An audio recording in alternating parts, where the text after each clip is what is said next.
What if Alpha Omega Miracle Home did not exist?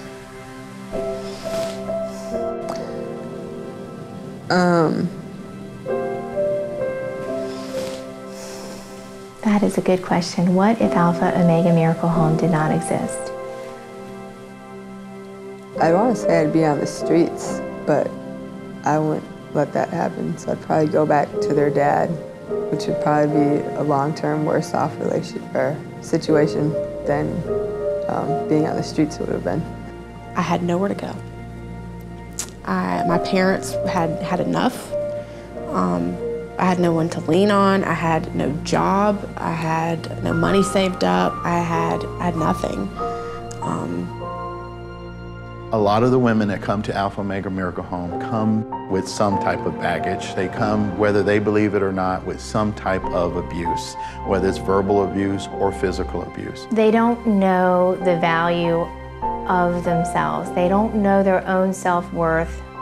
And that's part of our job, is to show them the beauty inside of them that they don't see. I had heard about Alpha Omega when I was incarcerated. I still have a journal from when I was incarcerated, and I had a bunch of options written out on what I might do, and I remember Alpha Omega was one of them.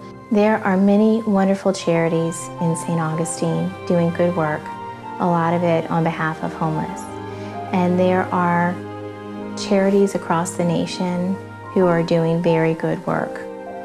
There is no other charity that is bringing young mothers and children and seniors together and helping them to form these surrogate families. It's very unique.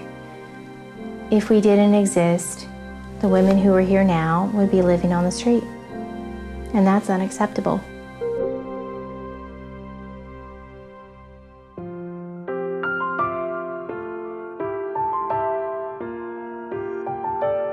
What I did not determine whether or not I got to come into the program, and that was huge.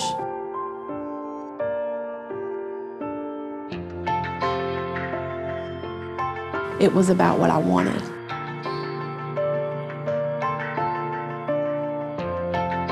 It was about who I wanted to be, what I saw for my life. While I'm here at Alpha Omega, I plan to obtain my associate's degree, and I want to do that in early childhood education. That is one wheel that's always working, is to get someone back into school. And then we partner with First Coast Tech and St. John's River State College to make sure that that woman is able to stay in school. And if she has hit a wall, needs extra tutoring, that we can reach out through Learn to Read St. John's and have tutors come in, or tutors through First Coast Tech. I think having someone believe in you when you can't believe in yourself gives you that hope that you need. Being at Alpha Omega was so important in my rebuilding of my relationship with Hunter because I had stability. I had constant. There was a nice, warm, safe home for him to come to, and he knew that his sister and I lived there, and that was our home, and when he came, it was his home too. Kelly required a lot of our resources to help her get back on her feet with her children. Everything from transportation to every article of clothing. She came with a trash bag in her hand when she arrived. In addition to housing single mothers and their children, we also house homeless senior women.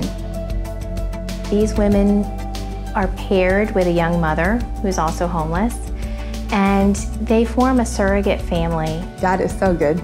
He answered my prayer. He sent me Mother Mary.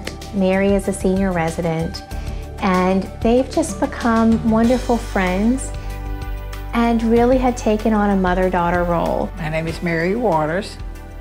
I was born in Palatka, November 3rd, 1941. She helps me with Josephina because I go to night school, and she watches her for me. She's my adopted family because I'm so far from home. Miss Stephanie from Alpha Omega called me last year and told me that a family wanted to buy Christmas for my children. But God working through them to bless my children wasn't enough. He wanted to bless me too. And they had been informed that I did not have a driver's license, and they wanted to help.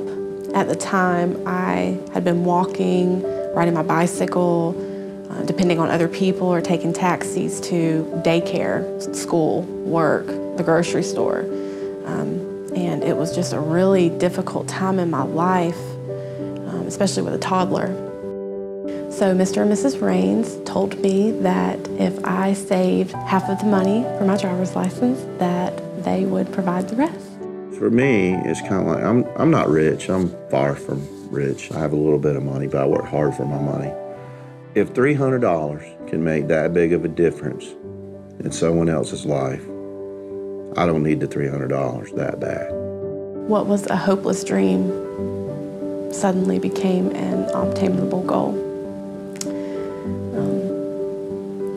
Within 2 months, I had saved the money, and I was, for the first time in 2 years, a licensed driver.